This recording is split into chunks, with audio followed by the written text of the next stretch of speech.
Hi friends, welcome to IQ Pathashala. ನಾನು ಸಿದ್ಧವರ್ಧ್. ಸ್ನೇಹಿತರೆ, ಈ ಒಂದು ಕ್ಲಾಸ್ ಮಾಡಕ್ ಪ್ರಮುಖ ಕಾರಣ ಏನಂದ್ರೆ KS ಎಕ್ಸಾಮ್ ಹತ್ತಿರ ಬರಕತ್ತೈತಿ. ಮತ್ತ ಪ್ರಮುಖ ವಿಶೇಷತೆ ಏನಂದ್ರೆ KS ಪೇಪರ್ ನಲ್ಲಿ ಇರ್ತಕ್ಕಂಥ ಪೇಪರ್ 2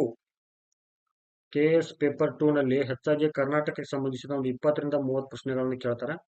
ಹೀಗಾಗಿ ನಾನು ಏನ್ ಮಾಡ್ತಾ ಇದ್ದೀನಿ ಅಂದ್ರೆ ನಿಮ್ಮ ಒಂದು ಸ್ಟಡಿಗೆ ಪೂರಕವಾಗಿ ವಿಶೇಷವಾಗಿ ಕರ್ನಾಟಕಕ್ಕೆ ಒಂದು ಸಂಬಂಧಿಸಿದ ಪ್ರಮುಖ ಪ್ರಚಲಿತ ವಿದ್ಯಮಾನಗಳನ್ನ ಶೇರ್ ಮಾಡ್ತಾ ಹೋಗ್ತೀನಿ. ಹೆಚ್ಚು ಕಡಿಮೆ ನಾನು ಈ ಒಂದು ಕರ್ನಾಟಕದ ಪ್ರಮುಖ ಒಂದು ಕರೆಂಟ್ ಅಫೇರ್ಸ್ ಸಂಬಂಧಿಸಿದಂತೆ ಒಂದು 500 ಪ್ರಶ್ನೆಗಳನ್ನ ನಾನು ನಿಮ್ ಜೊತೆ ಶೇರ್ ಮಾಡ್ಕೊತಾ ಬರ್ತೀನಿ. ವಿಶೇಷವಾಗಿಯೂ 2023ರ ಒಂದು ಜನವರಿ ತಿಂಗಳು ಹಿಡ್ಕೊಂಡು 2024ರ ಮಾರ್ಚ್ ತಿಂಗಳವರೆಗೆ ನಾನು ಒಂದು 500 ಕ್ವಶನ್ಗಳನ್ನ ಪ್ರೀ ಮಾಡಿದ್ದೀನಿ.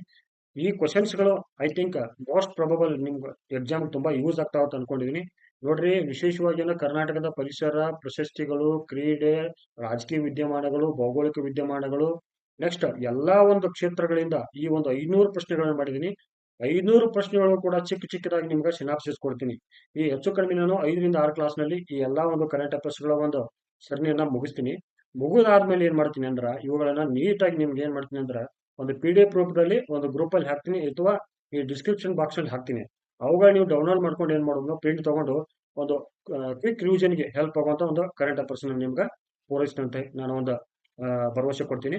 ಹಾಗಾದ್ರೆ ಸ್ನೇಹಿತರೆ, ತಡ ಮಾಡೋದು ಬೇಡ. ಎಕ್ಸಾಮ್ ಹತ್ರ ಬರಾಕತೈತಿ. ಯಾಕಂದ್ರ ಎಕ್ಸಾಮ್ ಒಂದೊಂದ್ಸಲ ಮುಂದೆ ಹೂಡ್ತಾರಂತಾರ, ಒಂದೊಂದ್ಸಲ ಮುಂದೆ ಹೂಡಲ್ಲಂತಾರ. ಅದೆಲ್ಲ ನಮ್ಗೆ ಡೌಟ್ ಏನೂ ಬೇಡ. ಇರೋದ ಒಂದು 27-28 ದಿನ ಐತಿ. ಅದರಲ್ಲಿ ನೀಟಾಗಿ ಎಲ್ಲ ಒಂದು ಕವರ್ ಮಾಡೋ ಪ್ರಯತ್ನನ ನಾವು ಮಾಡೋಣ. ಹಾಗಾದ್ರೆ ಮೊದಲ ಪ್ರಶ್ನೆ ನೋಡೋಣ.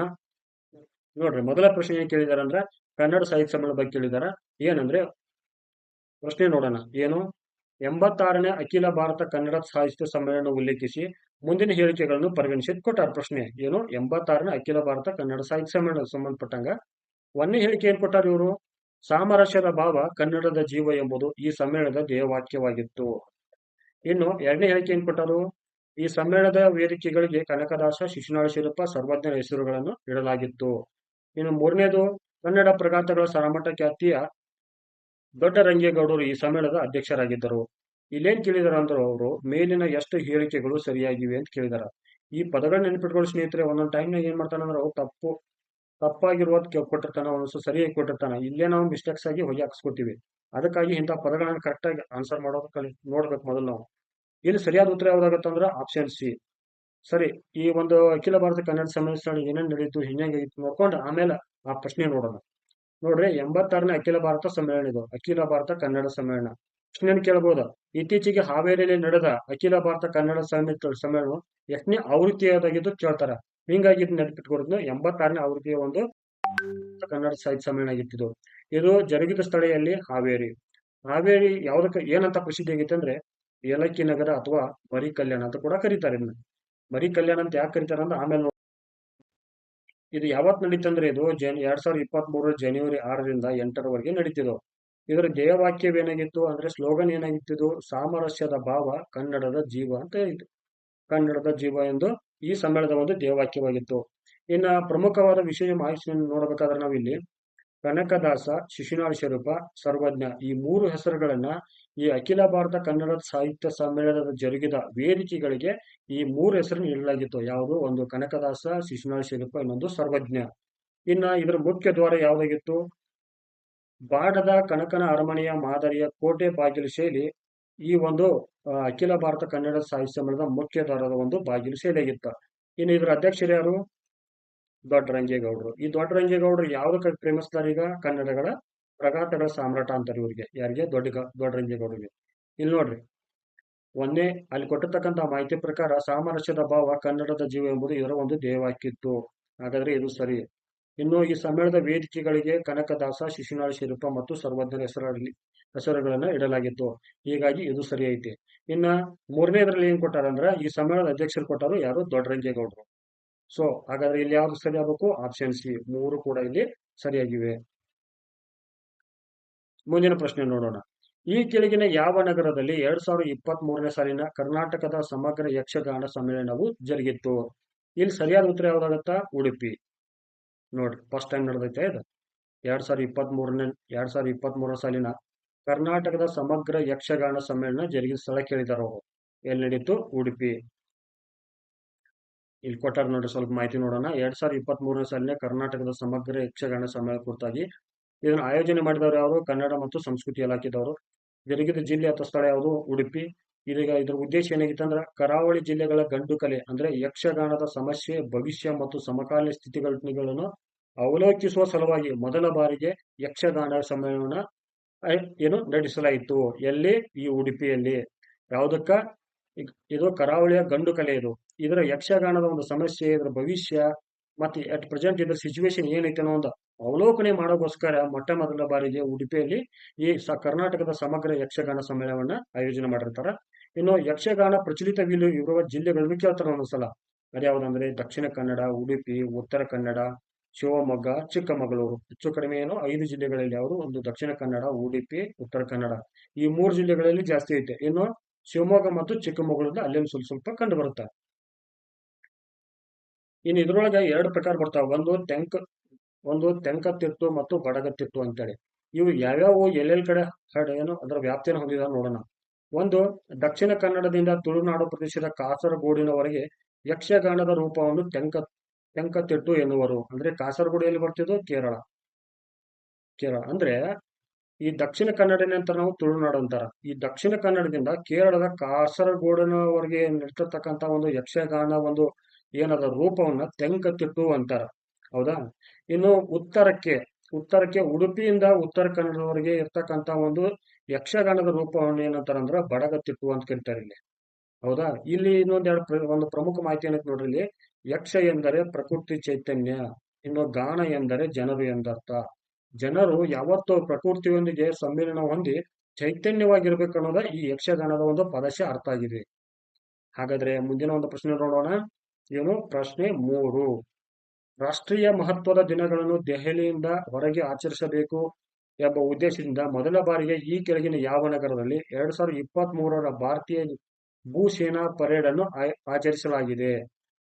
ಏನ್ ಕೇಳಿದಾರೆ ಅಂದ್ರೆ ಇಂಡೈರೆಕ್ಟ್ ಆಗಿ ಅವರು 2023ರ ಒಂದು ಭಾರತೀಯ ಭೂಸೇನಾ ಪರೇಡ್ ಅನ್ನ ಯಾವ ನಗರದಲ್ಲಿ ಆಚರಿಸಿದೆ ಅಂತ ಕೇಳಿದ್ದಾರೆ ಇಲ್ಲಿ ಸರಿಯಾದ ಉತ್ತರ ಯಾವುದು? ಬೆಂಗಳೂರು. ಇದ್ರ ಕುರಿತಾಗಿ ಸ್ವಲ್ಪ ನೋಡೋಣ. ಇಲ್ಲಿ ಏನ್ ಕೊಟ್ಟಾರ ನೋಡೋಣ. 2023ರ ಭಾರತೀಯ ಭೂಸೇನಾ ಪರೇಡ್ ದಿನದ ಪರೇಡ್. ಪ್ರತಿ ವರ್ಷ ಏನ್ ಮಾಡ್ತಾರ ಅಂದ್ರೆ ಭಾರತೀಯ ಭೂಸೇನಾ ಪರೇಡ್ ಅನ್ನ ಆಚರಿಸ್ತಾರ. ಅದನ್ನ ಯಾವಾಗ? ಪ್ರತಿ ವರ್ಷ ಜನವರಿ 15ರಿಂದ. ಈ ಸಲ ಆಚರಿಸಿದಲ್ಲಿ 2023ರದು ಬೆಂಗಳೂರಿನಾಗ. ಯಾಕೆ ಆಚರಿಸಿದ್ರಂದ್ರ ಉದ್ದೇಶ ಏನಪ್ಪಾ? ಬೆಂಗಳೂರಾಗ ಯಾಕೆ ಮಾಡ್ಬೇಕು? ಪ್ರತಿ ಸಲ ಏನತ್ತ ನವದೆಹಲಿ ಒಳಗೆ ಮಾಡ್ತಿರೋದು. ನವದೆಹಲಿ ಒಳಗೆ ಈ ಸಲ ಯಾಕೆ ಮಾಡ್ಬೇಕಾಗಿತ್ತು ಕೇಳಿದಾರಂದ್ರ ಅವರು ರಾಷ್ಟ್ರೀಯ ಮಹತ್ವ ದಿನಗಳನ್ನು ದೆಹಲಿಯಿಂದ ಹೊರಗೆ ಆಚರಿಸ್ಬೇಕಂತ ಒಂದು ಉದ್ದೇಶ. ಅಂದ್ರೆ ದೇಶದ ಎಲ್ಲಾ ನಗರಗಳಲ್ಲಿ ಭಾರತೀಯ ಭೂಸೇನಾದ ಒಂದು ಮಹತ್ವವನ್ನು ತಿಳಿಪಡಿಸೋಗೋಸ್ಕರ ಏನ್ ಮಾಡ್ತಾರಂದ್ರ ಭಾರತೀಯ ಭೂಸೇನಾ ಪರೇಡ್ ದಿನ ಮೊಟ್ಟ ಮೊದಲ ಬಾರಿಗೆ ನಮ್ಮ ಬೆಂಗಳೂರಾಗ ಆಚರಣೆ ಮಾಡಿದ್ರು ಇದನ್ನ.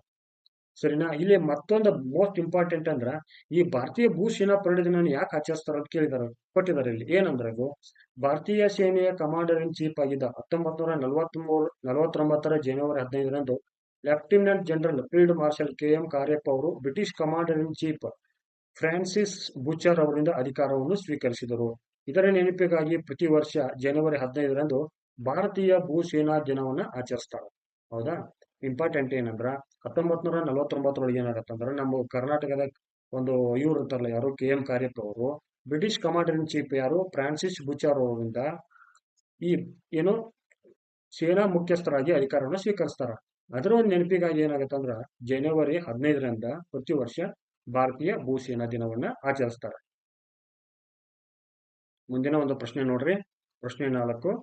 ಕೇಂದ್ರ ಸಾಹಿತ್ಯ ಅಕಾಡೆಮಿ ಪ್ರಶಸ್ತಿ ಪುರಸ್ಕೃತ ಲೇಖಕರಿಗೆ ಸಂಬಂಧಿಸಿದಂತೆ ಮುಂದಿನ ಜೋಡಿಗಳನ್ನು ಪರಿಗಣಿಸಿ. ಒಂದ್ ಕಡೆ ಲೇಖಕರ ಹೆಸರು ಕೊಟ್ಟಿದ್ದಾರೆ, ಇನ್ನೊಂದ್ ಕಡೆ ಕೃತಿಗಳ ಹೆಸರು ಕೊಟ್ಟಿದ್ದಾರೆ. ಒಂದನೇ ಜೋಡಿ ಯಾವ್ದಂದ್ರೆ ಡಾಕ್ಟರ್ ವಿಜಯ, ಗಾಂಧಿ ಕಥನ. ಎರಡನೇ ಜೋಡಿ ಯಾವುದು? DS ನಾಗಭೂಷಣ್, ಇನ್ನೊಂದು ಕುದಿ ಹೆಸರು. ಇನ್ನು ಮೂರನೇ ಜೋಡಿ ಏನು? ಮೂರ್ನಾಕೂಡು ಚಿನ್ನಸ್ವಾಮಿ, ಬಹುತ್ವದ ಭಾರತ ಮತ್ತು ಬೌದ್ಧ ತಾತ್ವಿಕ ಚಿಂತನೆ. ಇನ್ನು ನಾಲ್ಕನೇದೇನು? M ವೀರಪ್ಪ ಮೌಲಿ, ಬಾಹುಬಲಿ ಅಹಿಂಸಾ ದಿಗ್ವಿಜಯಂ. ಇಲ್ಲೇನ್ ಕೇಳಿದಾರೆ ಅಂದ್ರೆ ಮೇಲಿನ ಎಷ್ಟು ಜೋಡಿಗಳು ಸರಿಯಾಗಿ ಹೊಂದಿಕೆಯಾಗಿವೆ ಅಂತ ಕೇಳಿದ್ದಾರೆ. ಸ್ನೇಹಿತರೆ, ಇಲ್ಲಿ ಸರಿಯಾದ ಉತ್ತರ ಯಾವ್ದಾಗತ್ತಂದ್ರ ಆಪ್ಷನ್ ಬಿ, 2 ಜೋಡಿಗಳು ಮಾತ್ರ ಸರಿಯಾಗಿವೆ. ಇದ್ರ ಕುರಿತಾಗಿ ನೋಡೋಣ. ಆಮೇಲೆ ಇಲ್ಲಿ ಯಾವ್ದು ತಪ್ಪತ್ತೆ ಆಮೇಲೆ ನೋಡೋಣ. ನೋಡ್ರಿ, ಕೇಂದ್ರ ಸಾಹಿತ್ಯ ಅಕಾಡೆಮಿ ಪ್ರಶಸ್ತಿ ಪುರಸ್ಕೃತ ಲೇಖಕರು ಮತ್ತು ಕೃತಿಗಳನ್ನು ಕೊಟ್ಟಿದ್ದಾರೆ. ಒಂದ್ ಕಡೆ ಲೇಖಕರು, ಮತ್ತೊಂದು ಕಡೆ ಕೃತಿ. ಏನಂದ್ರೆ ಡಾಕ್ಟರ್ ವಿಜಯ ಅವರಿಗೆ ಕುದಿ ಹೆಸರು ಒಂದು ಕೃತಿಗೆ 2019ರಲ್ಲಿ ಈ ಪ್ರಶಸ್ತಿಯನ್ನು ಕೊಟ್ಟರು. ಆಮೇಲೆ DS ನಾಗಭೂಷಣ್ ಅವರಿಗೆ ಗಾಂಧಿ ಕಥನ ಅಂದ್ರ ಕೃತಿಗೆ 2021ರಲ್ಲಿ ಈ ಕೃತಿಗೆ ಒಂದು ಪ್ರಶಸ್ತಿ ಕೊಟ್ಟರು. ಆಮೇಲೆ ಮೂಡ್ನಾಕೂರು ಚಿನ್ನಸ್ವಾಮಿ ಅವ್ರಿಗೆ ಏನ್ ಗೊತ್ತಂದ್ರ ಬಹುತ್ವದ ಭಾರತ ಮತ್ತು ಬೌದ್ಧ ತಾತ್ವಿಕ ಚಿಂತನೆ 2022ರಲ್ಲಿ ಈ ಒಂದು ಕೃತಿಗೆ ಏನಂತಾರೆ ಈ ಪ್ರಶಸ್ತಿ ಕೊಟ್ಟರು. ಆಮೇಲೆ ನಮ್ಮ ಕರ್ನಾಟಕದ ಮಾಜಿ ಮುಖ್ಯಮಂತ್ರಿಗಳಾದ ವೀರಪ್ಪ ಮೊಯ್ಲಿ ಅವರ ಬಾಹುಬಲಿ ಅಹಿಂಸಾ ದಿಗ್ವಿಜಯ್ ಎಂಬ ಕೃತಿಗೆ 2020ರಲ್ಲಿ ಈ ಪ್ರಶಸ್ತಿ ಕೊಟ್ಟರು. ಸರಿನಾ? ಈ ಒಂದು ಮೋಸ್ಟ್ ಇಂಪಾರ್ಟೆಂಟ್ ಸ್ನೇಹಿತರೆ ಇದನ್ನ 100% ನಾವು ಕ್ವಶನ್ಸ್ ಕೇಳ್ತಾರ. ಇವುಗಳು ಸರಿಯಾಗಿ ನೋಟ್ಸ್ ಮಾಡ್ಕೊಡ್ರಿ. ಇನ್ ಇದ್ರೊಳಗೆ ಯಾವ ತಪ್ಪೈತಿ ನೋಡಿ. ಇಲ್ಲಿ ಏನ್ ಕೊಟ್ಟಾರಂದ್ರ 1ನೇ ಜೋಡಿ ಒಳಗ 1 ಮತ್ತು 2 ಜೋಡಿನ ಉಲ್ಟಾ ಪಲ್ಟಾ ಕೊಟ್ಟಾರ ನೋಡ್ರಿ. ಉದಯ ಹೆಸರು ಇವ್ರಿಗೆ ಹೋಗ್ಬೇಕು, ಯಾರಿಗೆ? ಡಾಕ್ಟರ್ ವಿಜಯ್ ಅವ್ರಿಗೆ. ಆಮೇಲೆ ಇನ್ನು DS ನಾಗಭೂಷಣ್ ದಾರಲ್ಲ ಅವ್ರಿಗೆ ಗಾಂಧಿ ಕಥನ ಕೊಟ್ಟಾರ. ಇದು ಸರಿ ಐತಿ, 3-4 ಸರಿ ಐತಿ. ಆದ್ರೆ 1 ಮತ್ತು 2 ಉಲ್ಟಾ ಪಲ್ಟಾ ಕೊಟ್ಟಿದ್ದಾರೆ. ಇವುಗಳ ಕುರಿತಾಗಿ ಸ್ವಲ್ಪ ಗಮನ ಹರಿಸಿ. ಇನ್ನು ಮುಂದಿನ ಪ್ರಶ್ನೆ ನೋಡ್ರಿ. ಏನ್ ಕೊಟ್ಟಾರಂದ್ರೆ ಈ ತರ ಲಾಂಗ್ ಸ್ಟೇಟ್ಮೆಂಟ್ ಒಂದು ಕ್ವಶನ್ಸ್ ಕೊಡ್ತಾರ ಒಂದೊಂದು ಎಕ್ಸಾಮ್ ಅಲ್ಲಿ. ಒಂದು ಕೊಡಬಹುದು, ಕರೆಂಟ್ ಅಫೇರ್ಸ್ ಕೊಡಬಹುದು, ಇಲ್ಲ ಅಂದ್ರೆ ಬೇರೆ ಹ್ಯೂಮ್ಯಾನಿಟಿ ಸಬ್ಜೆಕ್ಟ್ ಒಳಗೆ ಕೊಡ್ತಾರೆ ಒಂದು ಲಾಂಗ್ ಸ್ಟೇಟ್ಮೆಂಟ್. ಅದೇ ತರ ಒಂದು ಪ್ರಶ್ನೆ ಐತಿ ನೋಡ್ರಿ. ಮನೋವಿಜ್ಞಾನವನ್ನು ಆಧರಿಸಿ ತ್ರಿವೇಣಿಯವರು ಬರೆದಿದ್ದ ಕಾದಂಬರಿಗಳು ಅವರನ್ನು ಹೆಚ್ಚು ಸಾಹಿತ್ಯಕ್ಕೆ ಆಕರ್ಷಣೆ ಮಾಡಿದವು. ಇವರು ಬರೆದ ಮೊದಲ ಕಾದಂಬರಿ ಚಂದ್ರಗಿರಿಯ ತೀರದಲ್ಲಿ ಎಂಬುದು, ಅಂದ್ರೆ 1984ರಲ್ಲಿ ಇವರು ಬರೆದಿರ್ತಕ್ಕಂಥ ಒಂದು ಚಂದ್ರಗಿರಿ ತೀರದಲ್ಲಿ ಎಂಬುದು ಲಂಕೇಶ್ ಪತ್ರಿಕೆಯಲ್ಲಿ ಧಾರಾವಾಹಿಯಾಗಿ ಪ್ರಕಟಗೊಂಡಿತು. ಈ ಕಥೆಯಲ್ಲಿ ಹೊರಹೊಮ್ಮಿದ ವಾಸ್ತವಿಕ ಬದುಕಿನ ಚಿತ್ರಣ ಮತ್ತು ಧರ್ಮದ ಕಟ್ಟುಪಾಡುಗಳಲ್ಲಿ ಶೋಷಣೆಗೊಂಡ ಮಹಿಳೆಯರ ಧ್ವನಿಗಳು ಅಸಂಖ್ಯಾತ ಓದುಗರ ಹೃದಯವನ್ನು ತಟ್ಟಿದವು. ಹೆಣ್ಣು ಮಕ್ಕಳಿಗೆ ಶಿಕ್ಷಣ ದೊರಕಬೇಕೆಂದು ನಿರಂತರವಾಗಿ ಅವರು ಪ್ರತಿಪಾದಿಸುತ್ತಾ ಬಂದರು. ಹಾಗಾದ್ರೆ ಅವರು ಯಾರು ಅಂತ ಪ್ರಶ್ನೆ ಕೇಳಿದ್ದಾರೆ. ಇಲ್ಲಿ ಸರಿಯಾದ ಉತ್ತರ ಯಾವುದು? ಸಾರಾ ಅಬೂಬಕರ್. ಇಲ್ಲಿ ನೋಡೋಣ, ಇಲ್ಲಿ ಏನೇನ್ ಕೊಟ್ಟಾರ ನೋಡೋಣ ಒಂದ್ ಸ್ವಲ್ಪ. ಏನಂದ್ರೆ ಆಧುನಿಕ ಕನ್ನಡ ಸಾಹಿತಿ ಅಬೂಬಕರ್ ಅವರ ನಿಧನ. ಇವರ ಪೂರ್ಣ ಹೆಸರೇನು? ಮುಮ್ತಾಜ್ ಬೇಗಂ ಸಾರಾ. ಇವರು ಅಬೂಬಕರ್ ಎಂಬುವರನ್ನು ವಿವಾಹದ ನಂತರ ಸಾರಾ ಅಬೂಬಕರ್ ಎಂದು ಹೆಸರಿನಿಂದ ಗುರುತಿಸಲ್ಪಟ್ಟರು. ಆಮೇಲೆ ಇವರ ಪ್ರಮುಖ ಕೃತಿಗಳು ಯಾವ್ದಾದ್ರು? ಒಂದು ಚಂದ್ರಗಿರಿಯ ತೀರದಲ್ಲಿ. ಈ ಚಂದ್ರಗಿರಿಯ ತೀರದಲ್ಲಿ ಎಂಬುದು ಇದು ಒಂದು ಕಾದಂಬರಿ. ಇನ್ನು ಐಷಾರಾಮದ ಆಳದಲ್ಲಿ ಎಂಬುದು ಇವರ ಪ್ರವಾಸ ಕಥನ. ಆಮೇಲೆ ಇವರು ಪ್ರಮುಖ ಪಡೆದಿರ್ತಕ್ಕಂಥ ಒಂದು ಪ್ರಶಸ್ತಿಗಳು ಯಾವುದಂದ್ರೆ ವರ್ಧಮಾನ ಪ್ರಶಸ್ತಿ 1987ರಲ್ಲಿ, ಕರ್ನಾಟಕ ಸಾಹಿತ್ಯ ಅಕಾಡೆಮಿ ಪ್ರಶಸ್ತಿ 1991ರಲ್ಲಿ, ಇನ್ನು ಕರ್ನಾಟಕ ರಾಜ್ಯೋತ್ಸವ ಪ್ರಶಸ್ತಿ ಮತ್ತು ದಾನ ಚಿಂತಾಮಣಿ ಅತ್ತಿಮಬ್ಬೆ ಪ್ರಶಸ್ತಿ 2002ರಲ್ಲಿ, ಇನ್ನು ನಾಡೋಜ ಪ್ರಶಸ್ತಿ 2006ರಲ್ಲಿ, ಇನ್ನು 2012ರಲ್ಲಿ ಏನಾಗತ್ತಂದ್ರೆ ಅವ್ರಿಗೆ ನೃಪತುಂಗ ಪ್ರಶಸ್ತಿಯನ್ನು ಕೊಡ್ತಾರ. ಇದನ್ನು ಕೇಳೋ ಚಾನ್ಸಸ್ ಜಾಸ್ತಿ ಐತಿ ನೋಡ್ರಿ. ಏನಂದ್ರೆ ಸಾರಾ ಅಬೂಬಕರ್ ಅವರಿಗೆ ಈ ಕೆಳಗಿನ ಯಾವ ವರ್ಷದಲ್ಲಿ ನೃಪತುಂಗ ಪ್ರಶಸ್ತಿಯನ್ನು ನೀಡಲಾಗಿದೆ ಅಂತ ಕೇಳಬಹುದು. ಇಲ್ಲಿ ಸರಿಯಾದ ಉತ್ತರ ಅವರು 2012 ಕೇಳ್ತಾರೆ. 2012ರಲ್ಲಿ ನೃಪತುಂಗ ಪ್ರಶಸ್ತಿಯನ್ನು ಇವರು ಕೊಡ್ತಾರೆ. ಇನ್ನು ಬಹಳ ಇಂಪಾರ್ಟೆಂಟ್ ಏನಂದ್ರೆ ಈ ಪ್ರಶಸ್ತಿ ಅವ್ರು ಈ ಕಾದಂಬರಿ ಕುರಿತಾಗಿ ಕೆಲವು ಮಾಹಿತಿಗಳನ್ನ ನೀವು ತಿಳ್ಕೊಬೇಕಾಗತ್ತ. ಏನಂದ್ರೆ ಇಂಡೈರೆಕ್ಟ್ ಆಗಿ ಈ ಕಾದಂಬರಿ ಇರ್ತಕ್ಕಂಥ ಒಂದು ಪಾತ್ರಗಳು ಕೇಳಬಹುದು ಅಥವಾ ಇನ್ನೇನೋ ಕೇಳಬಹುದು. ಹೀಗಾಗಿ ಚಂದ್ರಗಿರಿ ತೀರದಲ್ಲಿ ಐತಲ್ಲ, ಇದನ್ನು ಸ್ವಲ್ಪ ಇದ್ರ ಕಡೆ ಗಮನ ಹರಿಸಿರಿ. ಇವರ ಪ್ರವಾಸ ಕಥನ ಯಾವಂದ್ರೆ ಐಷಾರಾಮದ ಆಳದಲ್ಲಿ. ಮುಂದಿನ ಪ್ರಶ್ನೆ ನೋಡ್ರಿ.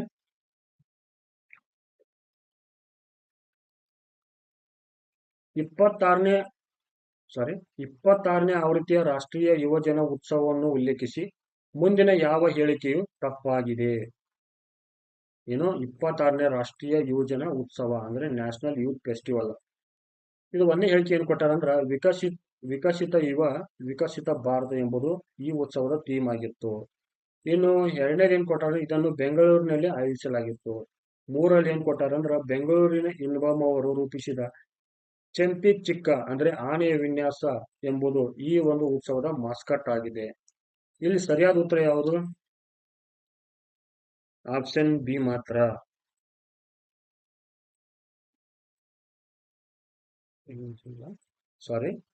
ಸರಿಯಾದ ಉತ್ತರ ಯಾವುದು ಅಂದ್ರೆ ಸಿ. ಇಲ್ಲಿ ನೋಡೋಣ ಏನೇನ್ ಕೊಟ್ಟ ನೋಡೋಣ. ಇಲ್ಲಿ 2026ನೇ ಆವೃತ್ತಿಯ ರಾಷ್ಟ್ರೀಯ ಯುವಜನ ಉತ್ಸವ 2023 ಇದನ್ನ ಎಲ್ಲಿ ನಡೀತಾ ಅಂದ್ರ ಹುಬ್ಬಳ್ಳಿಯಲ್ಲಿ. ಇನ್ನು ಉದ್ಘಾಟಿಸಿದವರು ಯಾರು? ಪ್ರಧಾನಮಂತ್ರಿ ನರೇಂದ್ರ ಮೋದಿ. ಇದರ ಧ್ಯೇಯಕ್ಕೆ ಯಾವುದು? ವಿಕಸಿತ ಯುವ ಮತ್ತು ವಿಕಸಿತ ಭಾರತ. ಇನ್ನು ಇದರ ಮಸ್ಕಟ್ ಯಾವ್ದಾಗಿತ್ತು ಅಂದ್ರೆ ಚೆಂಪಿ ಚಿಕ್ಕ ಅಂದ್ರೆ ಆನೆ ವಿನ್ಯಾಸ ಆಗಿತ್ತು. ಇದನ್ನ ವಿನ್ಯಾಸ ಮಾಡಿದವರು ಯಾರಂದ್ರೆ ಇನ್ಬಮ್ ಅವರು. ಇದನ್ನ ಯಾಕೆ ವಿನ್ಯಾಸ ಮಾಡಿದಾರೆ ಅಂದ್ರೆ ಕರ್ನಾಟಕದಲ್ಲಿ ಅತಿ ಹೆಚ್ಚು ಆನೆಗಳು ಕಂಡು ಬರ್ತಾವ. ಹಿಂಗಾಗಿ ಏನ್ ಮಾಡ್ತಾರೆ ಅಂದ್ರೆ ಚೆಂಪಿ ಚಿಕ್ಕ ಅಂದ್ರೆ ಆನೆ ವಿನ್ಯಾಸವನ್ನ ಈ ಬೆಂಗಳೂರಿನ ಇನ್ಬಮ್ ಎಂಬ ವ್ಯಕ್ತಿ ಏನ್ ಮಾಡ್ತಾರಂದ್ರೆ ಈ ಒಂದು ಮಾಸ್ಕಟ್ ಅನ್ನ ವಿನ್ಯಾಸ ಮಾಡಿದ್ರು. ಇದನ್ನ ಒಂದು ಆಯೋಜಿಸಿದವರು ಯಾರು ಅಂದ್ರೆ ಇವರ ನೇತೃತ್ವದಲ್ಲಿ ಆಯೋಜಿಸಿದವರು ಯಾರು ಅಂದ್ರೆ ಕೇಂದ್ರ ಯುವಜನ ವ್ಯವಹಾರ ಮತ್ತು ಕ್ರೀಡಾ ಸಚಿವಾಲಯದವರು ಏನ್ ಮಾಡಿದಾರೆ ಅಂದ್ರೆ ಇದನ್ನ ಹುಬ್ಬಳ್ಳಿಯಲ್ಲಿ ಆಚರಣೆ ಮಾಡಿದ್ದಾರೆ. ಇಲ್ಲಿ ಪ್ರಶ್ನೆಯಲ್ಲಿ ಏನ್ ತಪ್ಪೈತೆ ನೋಡ್ರಿ, ಇಲ್ಲಿ ಇನ್ನೇನಾದ್ರು ಬೆಂಗಳೂರಿನಲ್ಲಿ ಆಯೋಜಿಸಲಾಗಿದೆ ಅಂತ ಕೊಟ್ಟಿದ್ರು, ಇದು ರಾಂಗ್. ಇದನ್ನ ಎಲ್ಲಿ ಆಯೋಜಿಸಿದ್ರು? ಹುಬ್ಬಳ್ಳಿಯಲ್ಲಿ ಆಯೋಜನೆ ಮಾಡಿದ್ರಿಂದ ಹುಬ್ಬಳ್ಳಿ. ಹಿಂಗಾಗಿ ಪದಾಶಯ ಅರ್ಥ ಮಾಡ್ಕೋಬೇಕು ನಾವು. ಮುಂದಿನ ಪ್ರಶ್ನೆ ನೋಡ್ರಿ, ಈ ಕೆಳಗಿನಲ್ಲಿನ ಯಾವುದು 2023 ಜನವರಿ 26ರಂದು ಗಣರಾಜ್ಯೋತ್ಸವದ ಪರೇಡ್ನಲ್ಲಿ ಪ್ರದರ್ಶನಗೊಂಡ ಕರ್ನಾಟಕದ ಸ್ತಬ್ಧ ಚಿತ್ರವಾಗಿದೆ? ನೋಡ್ರಿ, ಬಹಳ ಇಂಪಾರ್ಟೆಂಟ್. ಇಲ್ಲಿ ಸರಿಯಾದ ಉತ್ತರ ಯಾವುದು? Option A, Nari Shakti team. ಕೊಟ್ಟಾರ ನೋಡ್ರಿ, ಕರ್ನಾಟಕದ ಸ್ತಬ್ಧ ಚಿತ್ರ ನಾರಿ ಶಕ್ತಿ ಟೀಮ್ 2023 ಏನು ಗಣರಾಜ್ಯೋತ್ಸವ ಉತ್ಸವದಲ್ಲಿ ಪಾಲ್ಗೊಂಡಿತ್ತು. ಈ ಚಿತ್ರ ಏನೇನು ಒಳಗೊಂಡಿತ್ತು ಅಂದ್ರೆ ನೋಡ್ತಾರೆ ಇಲ್ಲಿ, ಸಾಲು ಮರದ ತಿಮ್ಮಕ್ಕ, ಸೂಲಗಿತ್ತಿ ನರಸಮ್ಮ, ವೃಕ್ಷ ಮಾತೆ ತುಳಸಿಗೌಡ ಹಾಲಕ್ಕಿ ಅವರ ಒಂದು ಸಾಧನೆಗಳನ್ನು ಒಳಗೊಂಡ ಒಂದು ನಾರಿಶಕ್ತಿ ಟೀಮ್ ಆಗಿತ್ತು. ನೆಕ್ಸ್ಟ್ ಏನಂದ್ರೆ ವಿಶೇಷ ಅಂದ್ರೆ ಏನಂದ್ರೆ ಹೆರಿಗೆ ತಜ್ಞ ಸೂಲಗಿತ್ತಿ ನರಸಮ್ಮ ಚಿತ್ರ ಮತ್ತು ಚನ್ನಪಟ್ಟಣದ ಗೊಂಬೆ ಮಾದರಿ ತೊಟ್ಟಿಲು ಚಿತ್ರ, ನರಸಮ್ಮನವರು ಮಗುವನ್ನು ಎತ್ತಿಕೊಂಡಿರುವ ಚಿತ್ರವನ್ನು ನಾವಿಲ್ಲಿ ನೋಡಬಹುದು. ಹಿಂದಿನ ವರ್ಷಗಳಲ್ಲಿ ಕರ್ನಾಟಕದಿಂದ ಒಂದು ಗಣರಾಜ್ಯೋತ್ಸವದಲ್ಲಿ ಪಾಲ್ಗೊಂಡ ಸ್ತಬ್ಧ ಚಿತ್ರಗಳ ಮಾಹಿತಿ ನೋಡೋಣ. 2017ರಲ್ಲಿ ಏನಾಗಿತ್ತು ಅಂದ್ರೆ ಕರ್ನಾಟಕದ ಜಾನಪದ ನೃತ್ಯವನ್ನು ಪ್ರದರ್ಶನ ಮಾಡಿದ್ರು. 2018ರಲ್ಲಿ ಏನಾಯ್ತು ಅಂದ್ರೆ ವನ್ಯಜೀವಿ ಸಂಪತ್ತನ್ನ ತೋರಿಸಿದ್ರು. 2019ರಲ್ಲಿ ಬೆಳಗಾವಿ ಅಧಿವೇಶನ ತೋರಿಸಿದ್ರು. 2020ರಲ್ಲಿ ಏನಾಗುತ್ತಾರ ಅನುಭವ ಮಂಟಪ. 2021ರಲ್ಲಿ ವಿಜಯನಗರ ಸಾಮ್ರಾಜ್ಯ. 2022ರಲ್ಲಿ ಕರಕುಶಲ ಒಂದು ಪಾರಂಪರಿಕ ಕರಕುಶಲ ವಸ್ತುಗಳ ಒಂದು ತೊಟ್ಟಿಲು ಕೊಟ್ಟಿದ್ರು. 2023ರಲ್ಲಿ ಏನಾಗುತ್ತಾರ ನಾರಿಶಕ್ತಿ ಟೀಮ್ ಆಗಿತ್ತು. ಇನ್ನೊಂದು ಬಹಳ ಇಂಪಾರ್ಟೆಂಟ್, 2024 ಈ 2024ರಲ್ಲಿ ಕರ್ನಾಟಕದಿಂದ ಒಂದು ಸ್ತಬ್ಧ ಚಿತ್ರ ಪಾಲ್ಗೊಂಡಿಲ್ಲ. ಯಾಕಂದ್ರೆ ಕೇಂದ್ರ ಸರ್ಕಾರ ಅದನ್ನ ರದ್ದು ಮಾಡಿತ್ತು. ಹಿಂಗಾಗಿ ಅಂತ 2024ರಲ್ಲಿ ಯಾವುದೇ ಒಂದು ಸ್ತಬ್ಧ ಚಿತ್ರ ಒಂದು 2024ರ ಗಣರಾಜ್ಯೋತ್ಸವ ಪರೇಡ್ನಲ್ಲಿ ಭಾಗವಹಿಸಿಲ್ಲ. ಈಗ ನೀವು ಪ್ರಶ್ನೆಯಲ್ಲಿ ಕೇಳಬಹುದು, ಅವನು ಏನಂದ್ರೆ ನಾರಿಶಕ್ತಿ ಟೀಮ್ 2024 ಅಂತ ಕೊಟ್ಬಿಡ್ತಾರ ಅಂದ್ರೆ ಸ್ಟೇಟ್ಮೆಂಟ್ ವೈಸ್ ಕೇಳಿದಾಗ. ಅವಾಗ ಈ ಕುರಿತ ನೀವು ಸ್ವಲ್ಪ ಗಮನ ಹರಿಸಬೇಕಾಗತ್ತ. ಸಡನ್ ಆಗಿ ಎಲ್ಲ ಸರಿ ಇರ್ಬೋದು ಅಂತೇಳಿ ಪಟ್ ಅಂತ ಹಾಕಿದ್ರ ನೀವು ನೆಗೆಟಿವ್ ಒಳಗೆ ಬಂದ್ಬಿಡ್ತೀವಿ. ಸ್ವಲ್ಪ ಹುಷಾರಿರಿ. ಮುಂದಿನ ಪ್ರಶ್ನೆ ನೋಡ್ರಿ, 2023ನೇ ಸಾಲಿನ ಪದ್ಮವಿಭೂಷಣ ಮತ್ತು ಪದ್ಮಭೂಷಣ ಮತ್ತು ಪದ್ಮಶ್ರೀ ಪ್ರಶಸ್ತಿ ಪುರಸ್ಕೃತರನ್ನು ಕ್ರಮವಾಗಿ ಗುರುತಿಸಿ ಅಂತ ಕೇಳಿದಾರೆ ಅವರು.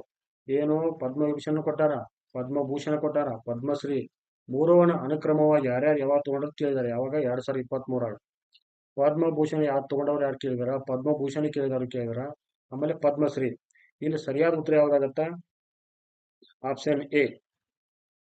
2023 ಏನಂತ ಎಸ್.ಎಂ. ಕೃಷ್ಣ ಅವರಿಗೆ ಪದ್ಮ ವಿಭೂಷಣ ಕೊಡ್ತಾರ, ಸುಧಾಮೂರ್ತಿ ಅವರಿಗೆ ಪದ್ಮಭೂಷಣ ಕೊಡ್ತಾರ, ರಾಣಿ ಮಾಚೆ ಅವರಿಗೆ ಪದ್ಮಶ್ರೀ ಕೊಡ್ತಾರ. ಇಲ್ಲಿ ನೋಡ್ರಿ, 2023 ಸಾಲಿನ ಪದ್ಮ ಪ್ರಶಸ್ತಿ ಪಡೆದ ಪದ್ಮ ಪ್ರಶಸ್ತಿ ವಿಜೇತ ಕನ್ನಡಿಗರ ಮಾಹಿತಿ ಕೊಟ್ಟಾರ ನೋಡ್ರಿ. ಇಲ್ಲಿ ಪದ್ಮಭೂಷಣ ಯಾರು ಕೊಟ್ಟರು? ಎಸ್.ಎಂ. ಕೃಷ್ಣ. ಯಾವ ಒಂದು ಸೇವೆಗಾಗಿ? ಸಾರ್ವಜನಿಕ ವ್ಯವಹಾರ ಸೇವೆಗಾಗಿ. ಇನ್ನ ಪದ್ಮಭೂಷಣ ಸುಧಾಮೂರ್ತಿ, ಎದಕ್ಕ? ಸಮಾಜ ಕಾರ್ಯ. ಇನ್ನೊಬ್ರು ಯಾರು? ಎಸ್.ಎಲ್. ಭೈರಪ್ಪ, ಯಾಕಂದ್ರೆ ಸಾಹಿತ್ಯ ಮತ್ತು ಶಿಕ್ಷಣ ಕ್ಷೇತ್ರದಲ್ಲಿ ಕೊಟ್ಟಿರ್ತಕ್ಕಂಥ ಕೊಡುಗೆಗಾಗಿ. ಇನ್ನ ಪದ್ಮಶ್ರೀ ಯಾರ್ಯಾರು ಕೊಟ್ಟರು? ಕಾದರವಲ್ಲಿ ದೊಡೇಕಲ್, ಇವ್ರು ಯಾರು? ವಿಜ್ಞಾನ ಕ್ಷೇತ್ರ. ಶ್ರೀಮತಿ ರಾಣಿ ಮಾಚಯ್ಯ, ಇವ್ರು ಯಾವುದು? ಕಲೆ. ಇನ್ನು ಮುನಿ ವೆಂಕಟಪ್ಪ, ಇವರು ಕಲೆ. ಶಾ ರಶೀದ್ ಅಹಮದ್ ಖಾದ್ರಿ, ಇವ್ರಿಗೂ ಕೂಡ ಕಲೆಯಲ್ಲಿ. ಇನ್ನ ಎಸ್ ಸುಬ್ಬರಾಮನ್, ಇವ್ರು ಯಾರು? ಇತಿಹಾಸ ತಜ್ಞರು, ಇವರು ಪುರಾತತ್ವ ಶಾಸ್ತ್ರಜ್ಞರು, ತಜ್ಞರಾಗಿದ್ರು. ಇವ್ರಿಗೆ ಏನ್ ಕೊಟ್ರು ಅಂದ್ರೆ ಪದ್ಮ ಕೊಟ್ರು. ನೆನ್ಪಿಟ್ಕೊಡ್ರಿ, 2023 ಸಾಲಿನ ಪ್ರಮುಖ ಪದ್ಮ ಪ್ರಶಸ್ತಿಗಳನ್ನ ನಾನು ಕೊಟ್ಟಿನಿ. ಒಂದು ಪದ್ಮಶ್ರೀ, ಪದ್ಮವಿಭೂಷಣ, ಇನ್ನೊಂದು ಪದ್ಮಶ್ರೀ. ಈ ಮೂರನ್ನ ಕ್ರಮವಾಗಿ ಕೊಟ್ಟಾರ, ನೋಡ್ಕೊಡ್ರಿ ಒಂಚೂರು. ಮುಂದಿನ ಪ್ರಶ್ನೆ ನೋಡ್ರಿ, ಈ ಕೆಳಗಿನ ಯಾರಿಗೆ 2022ನೇ ಸಾಲಿನ ಕರ್ನಾಟಕ ವಿಧಾನಸಭೆಯ ಅತ್ಯುತ್ತಮ ಶಾಸಕ ಪ್ರಶಸ್ತಿಯನ್ನು ನೀಡಲಾಗಿದೆ? ಎರಡನೇ ಬಾರಿ ಕೊಟ್ಟಿರ್ತಕ್ಕಂಥ ಪ್ರಶಸ್ತಿ ಇದು. ಏನು? 2022ನೇ ಸಾಲಿನ ಕರ್ನಾಟಕ ವಿಧಾನಸಭೆಯ ಅತ್ಯುತ್ತಮ ಶಾಸಕ ಪ್ರಶಸ್ತಿಯನ್ನು ನೀಡಲಾಗಿದೆ. ಯಾರು ಕೊಟ್ಟಾರೋ? ಸರಿಯಾದ ಉತ್ತರ ಏನಾಗತ್ತಂದ್ರೆ ಇಲ್ಲಿ ಆಪ್ಷನ್ ಸಿ, ಆರ್.ವಿ. ದೇಶಪಾಂಡೆ. ನೋಡ್ರಿ, ಅತ್ಯುತ್ತಮ ಶಾಸಕ ಪ್ರಶಸ್ತಿ 2022 ಯಾರು ಕೊಟ್ಟರು? ಹಳಿಯಾಳದ ಒಂದು ಕ್ಷೇತ್ರದ ಕಾಂಗ್ರೆಸ್ ಶಾಸಕ ಆರ್.ವಿ. ದೇಶಪಾಂಡೆ ಅವರಿಗೆ ಈ ಪ್ರಶಸ್ತಿಯನ್ನು ಕೊಟ್ಟಾರೆ. ಇದನ್ನು ಪ್ರದಾನ ಮಾಡಿದವರು ಯಾರು? ವಿಧಾನಸಭೆಯ ಅಂದಿನ ವಿಧಾನಸಭಾಧ್ಯಕ್ಷರಾಗಿದ್ದರು ವಿಶ್ವೇಶ್ವರ ಹೆಗಡೆ ಕಾಗೇರಿ ಅವರು ಈ ಪ್ರಶಸ್ತಿಯನ್ನ ಈ ದೇಶಪಾಂಡೆ ಅವ್ರಿಗೆ ಏನ್ ಮಾಡ್ತಾರನ್ನ ಪ್ರದಾನ ಮಾಡ್ತಾರೆ. ಮುಂದಿನ ಪ್ರಶ್ನೆ ನೋಡ್ರಿ.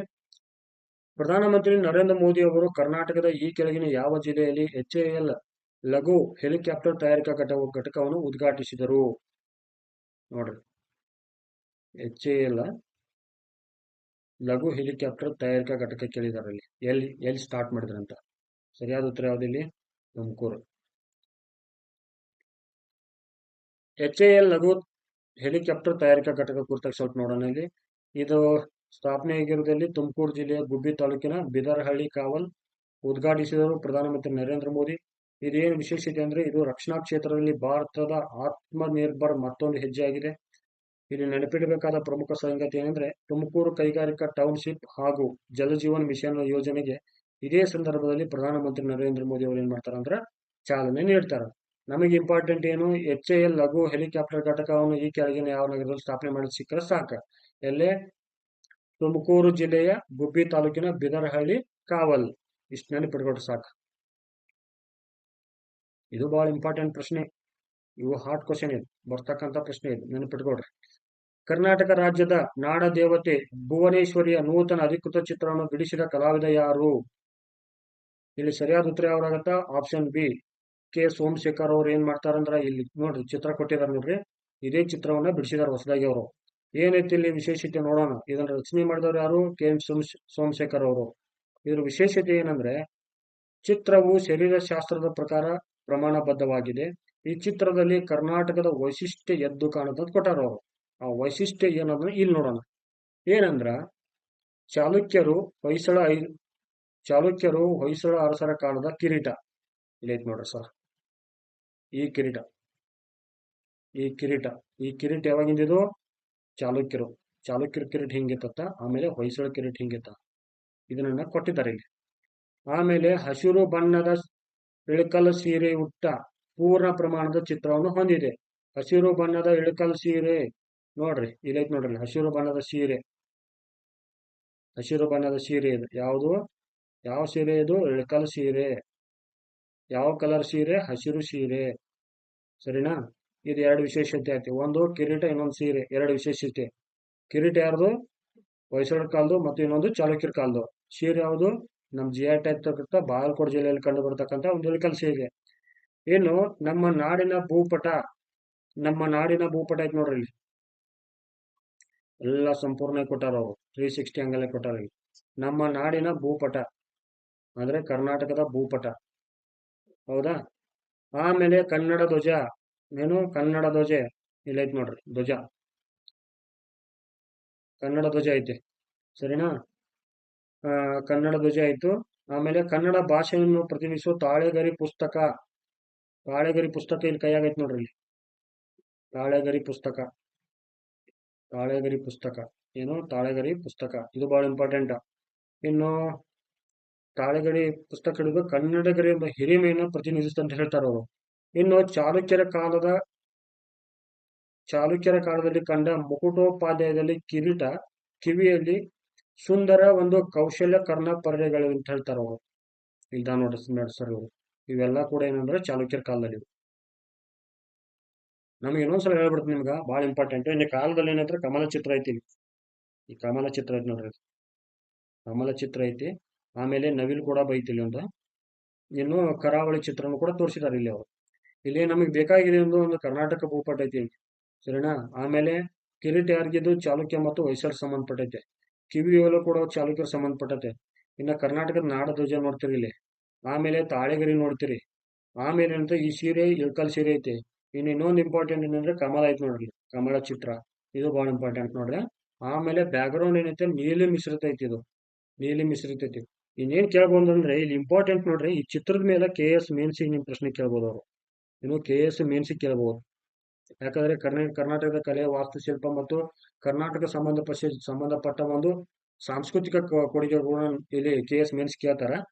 ಪ್ರಶ್ನೆ ಕೇಳಬಹುದು ಏನಂದ್ರ, ಇತ್ತೀಚೆಗೆ ಹೊಸದಾಗಿ ರಚಿಸಿರುವ ಕರ್ನಾಟಕ ನಾಡ ದೇವತೆಯ ಚಿತ್ರವನ್ನು ವಿಮರ್ಶಿಸಿ ಅಂತ ಕೇಳಬಹುದು. ಅವಾಗ ನೀವೇನ್ ಮಾಡ್ಬೇಕು?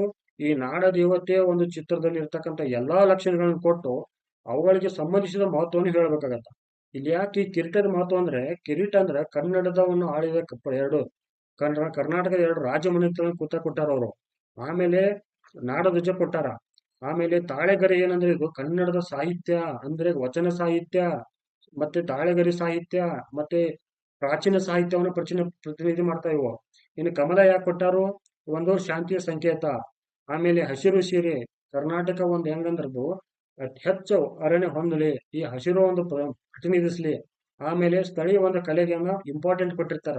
ಇಂಥ ಇಂಥ ಒಂದು ಚಿತ್ರದ ಮೂಲಕ ನಿಮಗೂ KS ಒಂದು ಮೇನ್ಸ್ ಅಲ್ಲಿ ಕೂಡ ಕೇಳೋ ಪ್ರಶ್ನೆ ಚಾನ್ಸಸ್ ಇರ್ತಾವ. ಸ್ವಲ್ಪ ಇದ್ರ ಕಡೆ ಗಮನ ಹರಿಸ್ರಿ. ಮುಂದಿನ ಪ್ರಶ್ನೆ ನೋಡ್ರಿ. ಕರ್ನಾಟಕದ ಈ ಕೆಳಗಿನ ಯಾವ ನಗರದಲ್ಲಿ ದಕ್ಷಿಣ ಭಾರತದ ಮೊದಲ ವಿಧಿವಿಜ್ಞಾನ ವಿಶ್ವವಿದ್ಯಾಲಯವನ್ನು ನಿರ್ಮಿಸಲಾಗುತ್ತಿದೆ ಅಂತ ಕೇಳಿದಾರೆ ಅವರಲ್ಲಿ. ಏನು? Polytechnic science university.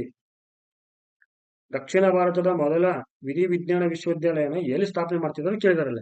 ಇಲ್ಲಿ ಸರಿಯಾದ ಉತ್ತರ ಯಾವುದು? ಆಪ್ಷನ್ ಸಿ, ಧಾರವಾಡದಾಗ. ಧಾರವಾಡದಾಗ ಎಲ್ಲಿ ನೋಡೋಣ.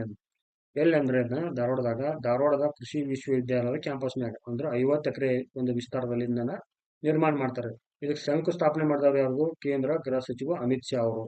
ಇದರ ವಿಶೇಷತೆ ಏನು? ಇದು ದಕ್ಷಿಣ ಭಾರತದ ಮೊದಲ ಮತ್ತು ದೇಶದ 9ನೇ ವಿಧಿವಿಜ್ಞಾನ ವಿಶ್ವವಿದ್ಯಾಲಯವಾಗಿದೆ. ಕೇಳಬಹುದು, ಒಂದು ಡೈರೆಕ್ಟ್ ಪೇಪರ್ ಫಸ್ಟ್ ಅಲ್ಲಿ ಕೇಳಬಹುದು ನಿಮಗೆ. ಏನು? ದಕ್ಷಿಣ ಭಾರತದ ಮೊಟ್ಟ ಮೊದಲ ಏನು ವಿಧಿವಿಜ್ಞಾನ ವಿಶ್ವವಿದ್ಯಾಲಯವನ್ನು ಈ ಕೆಳಗಿನ ಯಾವ ನಗರದಲ್ಲಿ ಕೇಳಬಹುದು, ಅಥವಾ ಕರ್ನಾಟಕದ ಈ ಕೆಳಗಿನ ಯಾವ ಒಂದು ವಿಶ್ವವಿದ್ಯಾಲಯ ಕೇಳಬಹುದು, ಇಲ್ಲ ನಗರ ಅಂತ ಕೇಳಬಹುದು. ಇಲ್ಲಿ ನಮಗೇನು ನೆನಪಿರಬೇಕಾದದ್ದು? ಧಾರವಾಡ. ಇಷ್ಟು ಸಾಕು. ಮುಂದಿನ ಪ್ರಶ್ನೆ ನೋಡ್ರಿ.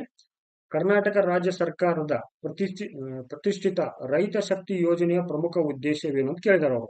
ರೈತ ಶಕ್ತಿ, ರೈತರಿಗೆ ಏನ್ ಕೊಡ್ಬೇಕು ನಾವಿಲ್ಲಿ? ಎನರ್ಜಿ ಕೊಡ್ಬೇಕು. ಇಲ್ಲಿ ಎನರ್ಜಿ ಏನು? ಎನರ್ಜಿ ಕೊಡ್ಬೇಕು. ಎನರ್ಜಿ ಹೆಂಗ್ ಕೊಡ್ಬೇಕು ನಾವಿಲ್ಲಿ? ಪೆಟ್ರೋಲಿಯಂ ಸರಕುಗಳ ಮೂಲಕ ಕೊಡ್ಬೇಕು. ಅಂದ್ರ ಇಲ್ಲಿ ಸರಿಯಾದ ಉತ್ತರ ಯಾವ್ದಾಗತ್ತ? ರೈತರಿಗೆ ಡೀಸೆಲ್ ಖರೀದಿಸಲು ಸಹಾಯಧನವನ್ನು ನೀಡೋರು. ಅಂದ್ರೆ ರೈತರಿಗೆ ಡೀಸೆಲ್ ಖರೀದಿಸಿ ಸಹಾಯಧನ ನೀಡೋರು. ಯಾಕಂತ ನೋಡೋಣ ಇಲ್ಲಿ ಮುಂದೆ. ರೈತ ಶಕ್ತಿ ಯೋಜನೆ ನೋಡ್ರಿ. ಈ ರೈತ ಶಕ್ತಿ ಯೋಜನೆ ಎಲ್ಲಿ ನೋಡ್ರಿ, ಕರ್ನಾಟಕ ಆರ್ಥಿಕ ಸಮೀಕ್ಷೆ ಈ ಬುಕ್ಕಿಂದ ಎತ್ತು ಹಾಕಿದ್ದೀನಿ. ಇಲ್ಲೇನ್ ಕೊಟ್ಟಾರ ಅಂದ್ರೆ ಇವರು ರೈತ ಶಕ್ತಿ ಯೋಜನೆಗೆ ಪ್ರತಿ ಎಕರೆಗೆ 250 ರಂತೆ ಗರಿಷ್ಠ 5 ಎಕರೆಗೆ ಸುಮಾರು 1250 ರೂಪಾಯಿನ ನೇರ ನಗದು ವರ್ಗಾವಣೆ ಮೂಲಕ ಅಂದ್ರೆ ಡಿಬಿಟಿ ಮೂಲಕ ಡೀಸೆಲ್ ಖರೀದಿಸಲು ಸಹಾಯಧನವನ್ನು ನೀಡೋದು. ಒಟ್ನಲ್ಲಿ ಎಷ್ಟು ಕೊಡ್ತಾರೆ ಇವರು? 1250 ರೂಪಾಯಿನ ಡೀಸೆಲ್ ಖರೀದಿ ಮಾಡಕ್ ಕೊಡ್ತಾರೆ. ಯಾಕೆ ಕೊಡ್ತಾರೋ? ಈ ಡೀಸೆಲ್ ಯಾಕೆ ಖರೀದಿ ಮಾಡಕ್ ಕೊಡ್ತಾರ ಅಂದ್ರ ರೈತರು ಏನ್ ಮಾಡ್ತಾರಂದ್ರ ಈ ಬೆಳೆಗಳಿಗೆ ಡೀಸೆಲ್ ಎಣ್ಣೆ ಹೊಡಿತಿರ್ತಾರಲ್ಲ, ಅಂದ್ರೆ ಔಷಧಿಗಳು ಹೊಡಬೇಕಾದ್ರೆ ಅಂತಂದ್ರೆ ಈಗ ಈ ಡೀಸೆಲ್ ಚಾಲಿತ ಯಂತ್ರಗಳ ಬಂದಾವ. ಅವುಗಳಿಗೆ ಒಂದು ಹೆಲ್ಪ್ ಆಗಲಿ ಅಂತ ಏನ್ ಮಾಡ್ತಾರಂದ್ರ ಈ ರೈತ ಶಕ್ತಿ ಯೋಜನೆಯನ್ನ ಜಾರಿಗೆ ತಗೊಂಬಂದಾರ. ಅಲ್ಲಿ ಎಷ್ಟು ನಮ್ಗೆ ಅಮೌಂಟ್ ಕೇಳ್ತಾರೆ? ಹೆಚ್ಚಾಗಿ 1250 ರೂಪೀಸ್. ಮುಂದಿನ ಪ್ರಶ್ನೆ ನೋಡ್ರಿ. ಇತ್ತೀಚೆಗೆ ನಿಧನರಾದ BKS ವರ್ಮಾ ಅವರು ಈ ಕೆಳಗಿನ ಯಾವ ಕ್ಷೇತ್ರದಲ್ಲಿ ಹೆಸರು ಮಾಡಿದ್ದರು? ಯಾರು? BKS ವರ್ಮಾ ಅವರು. ಇಲ್ಲಿ ಸರಿಯಾದ ಉತ್ತರ ಯಾವುದು? ಚಿತ್ರಕಲೆ. ಇವರು ಕೊಂಚ ಬ್ರಹ್ಮ ಖ್ಯಾತಿಯನ್ನು ಹೊಂದಿದ್ರು. ಯಾರು? BKS ವರ್ಮಾ ಅವರು. ಇವರು ಬಿಡಿಸಿದ ಪ್ರಸಿದ್ಧ ಚಿತ್ರಗಳು ನೋಡ್ರಿ. ಒಂದು ಕನ್ನಡಾಂಬೆ ತಾಯಿ ಭುವನೇಶ್ವರಿ ಚಿತ್ರವನ್ನು ಬಿಡಿಸಿದ್ರು. ಇನ್ನೊಂದು ಯಾವುದು? ರಾಘವೇಂದ್ರ ಸ್ವಾಮಿಗಳು. ಯಾರು? ಮಂತ್ರಾಲಯದ ಒಂದು ರಾಘವೇಂದ್ರ ಸ್ವಾಮಿ ಚಿತ್ರವನ್ನು ಇವರ ಬಿಡಿಸಿರೋದು. ಆಮೇಲೆ ನಮ್ಮ ಕನ್ನಡದ ಕಣ್ಮಣಿ ಡಾಕ್ಟರ್ ರಾಜ್ಕುಮಾರ್ ಅವ್ರ ಚಿತ್ರ ಕೂಡ ಇವರ ಬಿಡಿಸಿದ್ರು.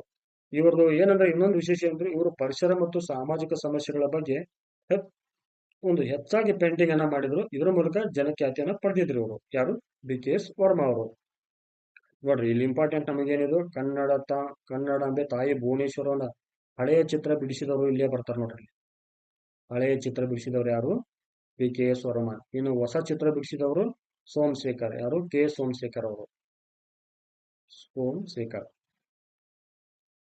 ಮುಂದಿನ ಪ್ರಶ್ನೆ ನೋಡ್ರಿ.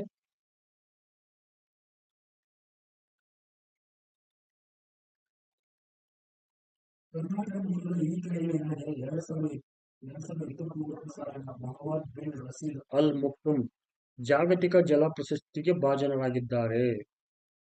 ಸರಿಯಾದ ಉತ್ತರ ಯಾವುದು? Professor R Geeta Balakrishna. ಇವ್ರು ಕೊಡ್ತಾರೆ ನೋಡೋಣ ಸ್ವಲ್ಪ ಇಲ್ಲಿ. ಏನು? ಮೊಹಮ್ಮದ್ ಬಿನ್ ರಶೀದ್ ಅಲ್ ಮಕ್ತುಮ್ ಜಾಗತಿಕ ಜಲ ಪ್ರಶಸ್ತಿ ಗ್ಲೋಬಲ್ ವಾಟರ್ ಅವಾರ್ಡ್ ಯಾವುದು 2023 ಇದನ್ನು ಪಡೆದುಕೊಂಡವರು ಯಾರು? ಪ್ರೊಫೆಸರ್ ಆರ್ ಗೀತಾ ಬಾಲಕೃಷ್ಣರ್, ಇವ್ರು ಯಾವ ಮೂಲದವರು? ಬೆಂಗಳೂರು ಮೂಲದವರು. ಈ ಪ್ರಶಸ್ತಿ ಒಟ್ಟು ಮೊತ್ತ ಎಷ್ಟು? 40 ಲಕ್ಷ ರೂಪಾಯಿ.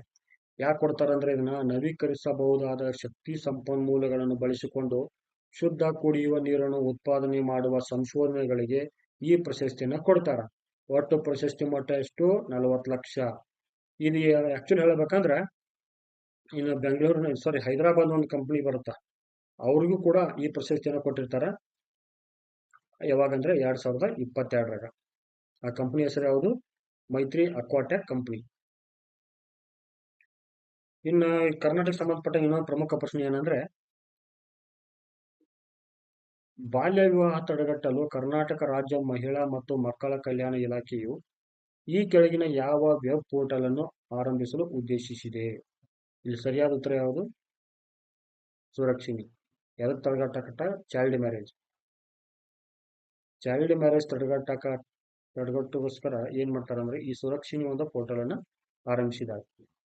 15 ಕೊಟ್ಟಿದ್ದಾರೆ. ಮುಂದಿನ ಪ್ರಶ್ನೆ ನೋಡ್ರಿ, 19ನೇ ಪ್ರಶ್ನೆ. ಕರ್ನಾಟಕ ಗಡಿ ಪ್ರದೇಶ ಅಭಿವೃದ್ಧಿ ಪ್ರಾಧಿಕಾರ ನೀಡುವ 2023 ಸಾಲಿನ ಪ್ರಶಸ್ತಿಗಳಿಗೆ ಸಂಬಂಧಿಸಿದಂತೆ ಮುಂದಿನವುಗಳು ಯಾವುವು ಸರಿಯಾಗಿ ಹೊಂದಿಕೆಯಾಗಿವೆ? ಸ್ನೇಹಿತರೆ, ಡೈರೆಕ್ಟ್ ಉತ್ತರ ಇಲ್ಲಿ ಆಪ್ಷನ್ ಡಿ ಸರಿಯಾಗಿದೆ. ಇಲ್ಲಿ ಈ ಕುರಿತಾಗಿ ನೋಡೋಣ. ಇಲ್ಲಿ ನೋಡ್ರಿ, ಕಂಪ್ಲೀಟ್ ಆಗಿ ಕೊಟ್ಟಾರ ನೋಡ್ರ. ಏನಂದ್ರೆ ಕರ್ನಾಟಕ ಗಡಿ ಪ್ರದೇಶ ಅಭಿವೃದ್ಧಿ ಪ್ರಾಧಿಕಾರ ನೀಡುವ ಪ್ರಶಸ್ತಿಗಳು 2023. ಒಂದೇ ಪ್ರಶಸ್ತಿ ಯಾವ್ದಂದ್ರೆ ಡಾಕ್ಟರ್ ಚನ್ನಬಸವ ಪಟ್ಟ ದೇವರು ಪ್ರಶಸ್ತಿಯನ್ನು ಯಾರು ಕೊಟ್ಟಾರಂದ್ರೆ MS ಸಿಂಧೂರು. ಯಾರಿವರು? ಮಹಾರಾಷ್ಟ್ರ ಗಡಿನಾಡ ಕನ್ನಡ ಪರ ಹೋರಾಟಗಾರರು. ಯಾರು? MS ಸಿಂಧೂರ. ಇನ್ನು ಡಾಕ್ಟರ್ ಜಯದೇವಿ ತಾಯಿ ಲಿಗಾಡೆ ಪ್ರಶಸ್ತಿಯನ್ನ ಅಶೋಕ್ ಚಂದ್ರಗಿ ಅವರು ಕೊಟ್ಟಾರ. ಇವ್ರು ಯಾರು? ಬೆಳಗಾವಿಯ ಕನ್ನಡ ಪರ ಹೋರಾಟಗಾರರು. ಇನ್ನೊಂದು ಇಂಪಾರ್ಟೆಂಟ್ ನೋಡ್ರಿ, ಇದು ಡಾಕ್ಟರ್ ಕಯ್ಯಾರ ಕಿನ್ನಣ್ಣ ರೈ. ಇವರಿಗೆ ಈ ಪ್ರಶಸ್ತಿಯನ್ನ ಕಾಸರಗೋಡಿನ ಎಡನೀರು ಮಠಕ್ಕೆ ಕೊಟ್ಟಾರ. ಎಲ್ಲಿ ಕಂಡು ಬರ್ತಿದ್ರು? ಕೇರಳ, ಕಾಸರಗೋಡಿನ ಎಡನೀರು ಮಠಕ್ಕೆ. ಈ 3 ಪ್ರಶಸ್ತಿಗಳಲ್ಲಿ ಒಂದಾರು ಕೇಳೋ ಚಾನ್ಸಸ್ ಜಾಸ್ತಿ ಐತಿ. ಈ ಜಯದೇವಿ ತಾಯಿ ಲಿಗಾಡೆ ಪ್ರಶಸ್ತಿನ ಆಲ್ರೆಡಿ ಕೇಳಿದಾರ, ಒಂದ್ಸಲ ಗಮನ ಇರಲಿ ನಿಮಗೆ. ಮುಂದಿನ ಪ್ರಶ್ನೆ ನೋಡ್ರಿ, ಕರ್ನಾಟಕದ ಮೊದಲ ಜೀವ ಪರಿಸರ ವಿಶ್ವವಿದ್ಯಾಲಯವನ್ನು ಈ ಕೆಳಗಿನ ಯಾವ ನಗರದಲ್ಲಿ ಸ್ಥಾಪಿಸಲು ಉದ್ದೇಶಿಸಲಾಗಿದೆ? ನಾನು ಅವಾಗಲೇ ಏನ್ ಕೇಳಿದೆ, ಪಾಲಿಟೆಕ್ನಿಕ್ ಯೂನಿವರ್ಸಿಟಿ ಎಲ್ಲಿ ಸ್ಥಾಪನೆ ಮಾಡ್ತಾರ ಅಂತ ಕೇಳಿದೆ. ಅದು ಧಾರವಾಡ. ಇನ್ನು ಹೊಸದಾಗಿ ಆಗೈತಿದೆ 2023ರಾಗ. ಇದನ್ನು ಕೇಳೋ ಚಾನ್ಸಸ್ ಜಾಸ್ತಿ ಇರುತ್ತೆ, ನೆನಪಿಟ್ಕೊಡ್ರಿ. ಏನು? ಕರ್ನಾಟಕದ ಮೊದಲ ಜೀವ ಪರಿಸರ ವಿಶ್ವವಿದ್ಯಾಲಯವನ್ನು ಈ ಕೆಳಗಿನ ಯಾವ ನಗರದಲ್ಲಿ ಸ್ಥಾಪಿಸಲು ಉದ್ದೇಶಿಸಲಾಗಿದೆ? ಇಲ್ಲಿ ಸರಿಯಾದ ಉತ್ತರ ಯಾವುದು? ಶಿರ್ಸಿಯಲ್ಲಿ. ಯಾಕೆ ಹೇಳ್ರಿ? ಆಲ್ರೆಡಿ ಅಲ್ಲಿ ಫಾರೆಸ್ಟ್ ಕಾಲೇಜ್ ಇದೆ, ಅಲ್ಲಿ ಅರಣ್ಯ ಕಾಲೇಜ್ ಇದೆ ಅಲ್ಲಿ. ಹಿಂಗಾಗಿ ಏನ್ ಮಾಡಿದ್ದಾರೆ ಅಂತ ಕರ್ನಾಟಕ ರಾಜ್ಯ ಸರ್ಕಾರ ಮೊದಲ ಒಂದು ಜೀವ ಪರಿಸರ ವಿಶ್ವವಿದ್ಯಾಲಯವನ್ನ ಈ ಶಿರ್ಸಿಯಲ್ಲಿ ಕಂಡು ಬರುತ್ತಾ? ಉತ್ತರ ಕನ್ನಡ ಜಿಲ್ಲೆಯಲ್ಲಿ.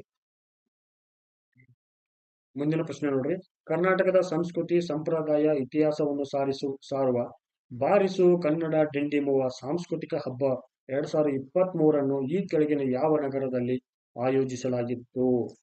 ಇಲ್ಲಿ ಸರಿಯಾದ ಉತ್ತರ ಯಾವುದು? ಆಪ್ಷನ್ ಬಿ, ನವದೆಹಲಿ. ಇಲ್ಲಿ ಕೊಟ್ಟಾರ ನೋಡ್ರಿ, ಏನಂದ್ರೆ ಬಾರಿಸು ಕನ್ನಡ ಡಿಂಡಿಮುವ ಸಾಂಸ್ಕೃತಿಕ ಹಬ್ಬ 2023 ಜರುಗಿದ ಸ್ಥಳ ನವದೆಹಲಿಯ ಟಾಲ್ಕಾಟೋರಾ ಕ್ರೀಡಾಂಗಣ. ಆಯೋಜಿಸಿದವರು ದೆಹಲಿ ಕರ್ನಾಟಕ ಸಂಘದವರು. ಉದ್ಘಾಟನೆ ಮಾಡಿದವರು ಯಾರು? ಪ್ರಧಾನಮಂತ್ರಿ ನರೇಂದ್ರ ಮೋದಿ ಅವರು. ಈ ಹಬ್ಬವನ್ನು ಏಕ್ ಭಾರತ್ ಶ್ರೇಷ್ಠ ಭಾರತ್ ಹಾಗೂ ಆಜಾದಿ ಕಾ ಅಮೃತ ಮಹೋತ್ಸವದ ಭಾಗವಾಗಿ ಇದನ್ನ ಪ್ರಶ್ನೆ ಏನ್ ಕೇಳ್ತಾರಂದ್ರೆ ನವದೆಹಲಿಯಲ್ಲಿ ಆಚರಣೆ ಮಾಡೋದು ಕೇಳಬಹುದು ಅಷ್ಟೇ. ಯಾಕಂದ್ರೆ ನಾವು ಬಾರಿಸುವ ಕನ್ನಡ ಡಿಂಡಿಮು ಅಂತ ಹೇಳಿದ್ರೆ ನಾವು ಕನ್ನಡ ಪ್ರಿಯರಲ್ಲ, ಹೆಚ್ಚಾಗಿ ಬಂದು ಏನ್ ಮಾಡ್ತೀವಿ, ಬೆಂಗಳೂರು, ಧಾರವಾಡ, ಬೆಳಗಾವಿ ಏನಾದ್ರು ಕೊಟ್ಟಿರ ರಪ್ಪ ಅಂತ ಹಾಕ್ತಿವಿ. ಆಯೋಜನೆ ಮಾಡಿದವರು ಯಾರು? ಡೆಲ್ಲಿ ಕರ್ನಾಟಕ ಸಂಘದವರು. ನೆಕ್ಸ್ಟ್ ಇದನ್ನ ಉದ್ಘಾಟನೆ ಮಾಡಿದವರು ನರೇಂದ್ರ ಮೋದಿ ಅವರು. ಮುಂದಿನ ಪ್ರಶ್ನೆ ನೋಡ್ರಿ, ಈ ಕೆಳಗಿನ ಯಾವ ತಂಡ 2022 ಮತ್ತು 23 ಸಂತೋಷ್ ಫುಟ್ಬಾಲ್ ಟ್ರೋಫಿ ಪ್ರಶಸ್ತಿಯನ್ನು ಜಯಿಸಿದೆ? ಯಾರು? ಸಂತೋಷ್ ಫುಟ್ಬಾಲ್ ಟ್ರೋಫಿ ಯಾರು ಗೆದ್ದಾರ ಅಂತ ಕೇಳಿದ್ರಿ. ಸರಿಯಾದ ಉತ್ತರ ಯಾವುದು? Option C. ಕರ್ನಾಟಕ ಏನ್ ಮಾಡ್ತಂದ್ರೆ ಈ ಪ್ರಶಸ್ತಿನ ಗೆದ್ದಿಸಲ ಯಾರು ಗೆದ್ದಿರ್ತಾರಲ್ಲ ಅವ್ರನ್ನ ಹೆಚ್ಚು ಕೇಳ್ತಾರ. ಅದ್ರೊಳಗೆ ವಿಶೇಷ ಕರ್ನಾಟಕ ಗೆದ್ದತ್ತಲ್ಲ, ಹಿಂಗಾಗಿ ಕೇಳಿಬಿಡ್ತಾರ ಪ್ರಶಸ್ತಿ. ನೋಡ್ರಿ ಅದ್ರ ಬಗ್ಗೆ ಕೊಟ್ಟಾರ ಇಲ್ಲಿ. 2022 ಮತ್ತು 23 ಒಂದು ಸಂತೋಷ್ ಫುಟ್ಬಾಲ್ ಟ್ರೋಫಿ ಚಾಂಪಿಯನ್ ತಂಡ ಕೊಟ್ಟಾರ ನೋಡ್ರಿ. ಚಾಂಪಿಯನ್ ತಂಡ ಯಾವುದು? ಕರ್ನಾಟಕ ತಂಡದ ನಾಯಕ ಯಾರಾಗಿದ್ರು? ಕಾರ್ತಿಕ ಗೋವಿಂದ ಸ್ವಾಮಿ. ಕರ್ನಾಟಕ ಫುಟ್ಬಾಲ್ ತಂಡದ ನಾಯಕ ಯಾರು ಪ್ರಸ್ತುತ ಅಂದ್ರೆ ಕಾರ್ತಿಕ್ ಗೋವಿಂದ ಸ್ವಾಮಿ. ಇನ್ನು ವಿಶೇಷತೆ ಏನಪ್ಪಾ ಅಂದ್ರೆ ಕರ್ನಾಟಕ ರಾಜ್ಯ ಫುಟ್ಬಾಲ್ ತಂಡವು 54 ವರ್ಷಗಳ ನಂತರ ನೋಡ್ರಿ 54 ವರ್ಷಗಳ ನಂತರ ದೇಶೀಯ ಫುಟ್ಬಾಲ್ ಟ್ರೋಫಿಯಾದ ಸಂತೋಷ್ ಟ್ರೋಫಿಯನ್ನು ತನ್ನದಾಗಿಸಿಕೊಂಡಿದೆ. ಅಂದ್ರ 54 ವರ್ಷ ತನಕ ನಮ್ಗೆ ಯಾವುದೋ ಒಂದು ಪ್ರಶಸ್ತಿನ ಬಂದಂಗಿಲ್ಲ ಅನ್ನಂಗಾಯ್ತು ಅಂತ ಹರಿಮನ್ ನಮ್ಮ ಕರ್ನಾಟಕದ. ನೋಡ್ರಿ ಎಲ್ಲಿ ನಡೆದಿತ್ತು ಇದು ಬಹಳ ಇಂಪಾರ್ಟೆಂಟ್. ಇನ್ನು ಕೇಳ್ತಾರ ನಮ್ಗೆ ಗ್ಯಾರಂಟಿ. ಕಿಂಗ್ ಫಹದ್ ಕ್ರೀಡಾಂಗಣ ಸೌದಿ ಅರೇಬಿಯಾ. ಎಲ್ಲಿ ನಡೆದ್ರು ಕೇಳ್ಬೋದು. ಏನು 2022 ಮತ್ತು 23 ಸಂತೋಷ್ ಟ್ರೋಫಿ ಚಾಂಪಿಯನ್ಶಿಪ್ ಈ ಕೆಳಗಿನ ಯಾವ ಒಂದು ಫೈನಲ್ ಪಂದ್ಯವು ಯಾವ ಕ್ರೀಡಾಂಗಣದಲ್ಲಿ ನಡೆದು ಕೇಳಬಹುದು? ಕಿಂಗ್ ಫಹದ್ ಎಲ್ಲಿದ್ದು? Saudi Arabia. ಇನ್ನು ನೆನಪಿಡಬೇಕಾದ ಪ್ರಮುಖ ಸಂಗತಿ ಏನಂದ್ರೆ ಇನ್ನು ಗೆದ್ರು ಯಾರು? ಕರ್ನಾಟಕದವ್ರು. ಯಾರನ್ನ ಸೋಲಿಸಿ ಗೆದ್ರು ಅದು ಮುಖ್ಯ ಆಗತ್ತೆ ಇಲ್ಲಿ.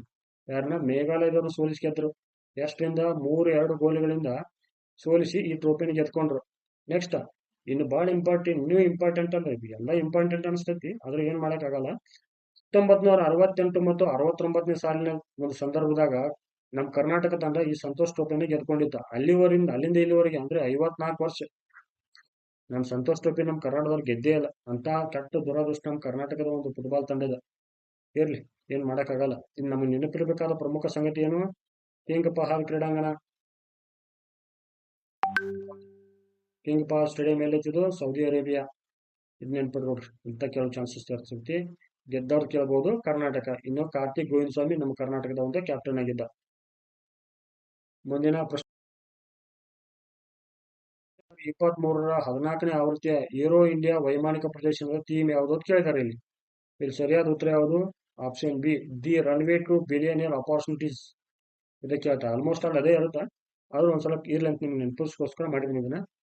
ಈ ಏರೋ ಇಂಡಿಯಾ ಐತಲ್ಲ, ಪ್ರತಿ 2 ವರ್ಷಕ್ಕೊಮ್ಮೆ ಆಚರಣೆ ಮಾಡ್ತಾರೆ. ಇದನ್ನ ಏನು ಆಯೋಜನೆ ಮಾಡ್ತಾರ. ಇದನ್ನ ಇದು ಬಹಳ ಮುಖ್ಯ ಆಗತ್ತೆ. ಇದು ರಕ್ಷಣಾ ಸಚಿವಾಲಯದಿಂದ ಆಯೋಜನೆ ಆಗುವ ಒಂದು ವಾಣಿಜ್ಯ ಮತ್ತು ಮಿಲಿಟರಿ ಪ್ರದರ್ಶನವಾಗಿದೆ. ಇದನ್ನ ಏನ್ ಮಾಡೋದನ್ನ ಆಯೋಜನೆ ಮಾಡೋದು ಕೇಂದ್ರ ರಕ್ಷಣಾ ಸಚಿವಾಲಯದ ರಕ್ಷಣಾ ಪ್ರದರ್ಶನ ಸಂಘಟನೆ ಮತ್ತು ಅಂದ್ರೆ DRDO ಮತ್ತು ಭಾರತೀಯ ವಾಯುಪಡೆ, ಬಾಹ್ಯಾಕಾಶ ಮತ್ತು ನಾಗರಿಕ ವಿಮಾನಯಾನ ಸಚಿವಾಲಯ ಎಲ್ಲ ಸೇರಿಸಿ ಏನ್ ಮಾಡ್ತಾರೆ ಅಂದ್ರೆ ಇದನ್ನ ಹಮ್ಮಿಕೊಳ್ತಾರ. ನೆಕ್ಸ್ಟ್ ಇದು ಮೊದಲ ಬಾರಿ ಯಾವಾಗ ಸ್ಟಾರ್ಟ್ ಆಯ್ತಂದ್ರೆ 1996ರಾಗ ಎಲ್ಲಿ? ಯಲಹಂಕದ ವಾಯುನೆಲೆಯಲ್ಲಿ. ಇನ್ನು ಪ್ರತಿ ಸಲ ನಡುವ ಒಂದು ಜರುಗುವ ಸ್ಥಳ ಯಾವ್ದಂದ್ರೆ ಬೆಂಗಳೂರಿನ ಯಲಹಂಕ. ಥೀಮ್ ಯಾವ್ದಿದು? The runway to billion opportunities. Almost ಕೆಲವು ಚಾನ್ಸಸ್ ಜಾಸ್ತಿ ಇರ್ತೈತಿ. ಇಲ್ಲಿ ಸುದ್ದಿಯಲ್ಲಿ ಏನೈತೆ ಅಂದ್ರೆ ಇದನ್ನ ಗುಜರಾತ್ಗೆ ಶಿಫ್ಟ್ ಮಾಡ್ಬೇಕಂತ ಟ್ರೈ ಮಾಡಿದ್ರು, ಬಟ್ ಕ್ಯಾನ್ಸಲ್ ಆಯ್ತು. ಮುಂದಿನ ಪ್ರಶ್ನೆ ನೋಡ್ರಿ, ಕರ್ನಾಟಕದ ಈ ಕೆಳಗಿನ ಯಾವ ನಗರದಲ್ಲಿ ರಾಷ್ಟ್ರೀಯ ರಕ್ಷಣಾ ವಿಶ್ವವಿದ್ಯಾಲಯವನ್ನು ಆರಂಭಿಸಲಾಗಿದೆ? ಇಂಪಾರ್ಟೆಂಟ್ ನೋಡ್ರಿ, ಇದು ಬಹಳ ಇಂಪಾರ್ಟೆಂಟ್. ಇಲ್ಲಿ ಉತ್ತರ ಯಾವ್ದಾಗತ್ತ? Option C, Shivamogga. ಬಟ್ ಇನ್ನೊಂದ್ಸಲ ನೋಡ್ತೀನಿ, ಕನ್ಫ್ಯೂಸ್ ಆಗ್ತಾರೆ. I am sorry friends, sorry. ಸರಿಯಾದ ಉತ್ತರ ಬೆಂಗಳೂರು.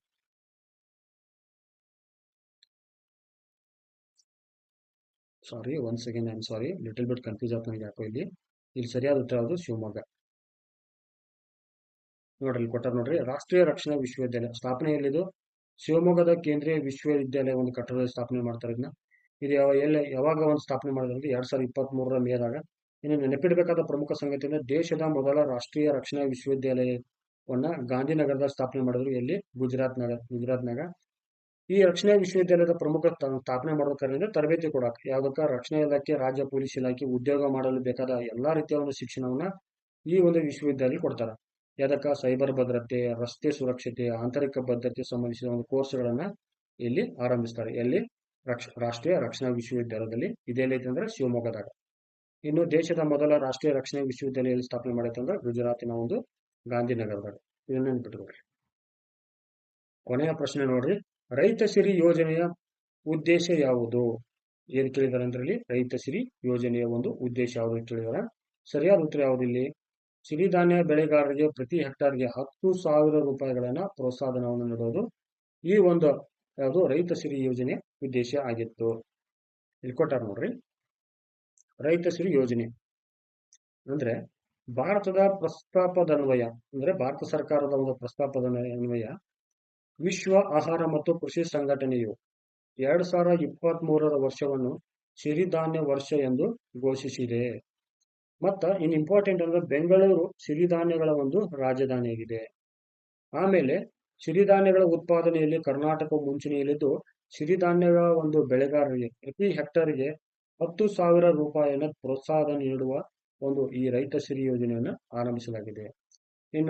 ಇನ್ನೂ ಇಂಪಾರ್ಟೆಂಟ್ ಏನಂದ್ರೆ ಜಾಗತಿಕ, ಇದೊಂದು ನಿಮ್ಗೆ ನೆನಪಿರಬೇಕಾದ ಪ್ರಮುಖ ಮಾತೆಂದ್ರೆ ಜಾಗತಿಕ ಸಿರಿಧಾನ್ಯ ಸಮ್ಮೇಳನ ಬೆಂಗಳೂರಲ್ಲಿ ನಡೀತು. ಸಿರಿಧಾನ್ಯ ಸಮ್ಮೇಳನ 2023 ಬೆಂಗಳೂರಲ್ಲಿ ನಡೀತು. ಇದೊಂದು ನೋಟ್ ಮಾಡ್ಕೊಳ್ಳಿ, ಇದನ್ನ ಕೇಳೋ ಚಾನ್ಸಸ್ ಜಾಸ್ತಿ ಐತಿ.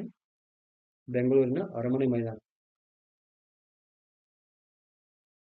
ಮೈದಾನದಲ್ಲಿ ನಡೀತಿದ್ದು. ಸ್ನೇಹಿತರೆ, ಈ ಒಂದು ಕರೆಂಟ್ ಅಫೇರ್ಸ್ ಸರಣಿಯ ಒಂದು ಮೊದಲ ಒಂದು ಭಾಗ ಮುಗಿತು. ಮುಂದಿನ ವಿಡಿಯೋದಲ್ಲಿ ಜಾಸ್ತಿ ಪ್ರಶ್ನೆಗಳು ಕೇಳ್ತೀನಿ, ಸಿಂಪಲ್ ಆಗಿ ಕಂಟೆಂಟ್ ಕೊಡ್ತೀನಿ. ಈ ನಾ ಮಾಡ್ತಾ ಇರ್ತಕ್ಕಂಥ ಒಂದು ಕಂಟೆಂಟ್ ನಿಮ್ಗೆ KS ಪೇಪರ್ 2 ತುಂಬಾ ಯೂಸ್ ಆಗುತ್ತೆ ಅನ್ಕೋತೀನಿ. ಈ ವಿಡಿಯೋನ ನಿಮ್ಗೆ ಇಷ್ಟ ಆದ್ರೆ ಒಂದು ಲೈಕ್ ಮಾಡ್ರಿ, ಇಷ್ಟ ಆಗಲಿ ಡಿಸ್ಲೈಕ್ ಮಾಡ್ರಿ. ಈ ವಿಡಿಯೋ ನೋಡೋದಕ್ಕಾಗಿ ನಿಮ್ಗೆ ಧನ್ಯವಾದ ಹೇಳಕ್ಕೆ ಇಷ್ಟಪಡ್ತೀನಿ. ಎಲ್ಲರಿಗೂ ಶುಭ ದಿನ.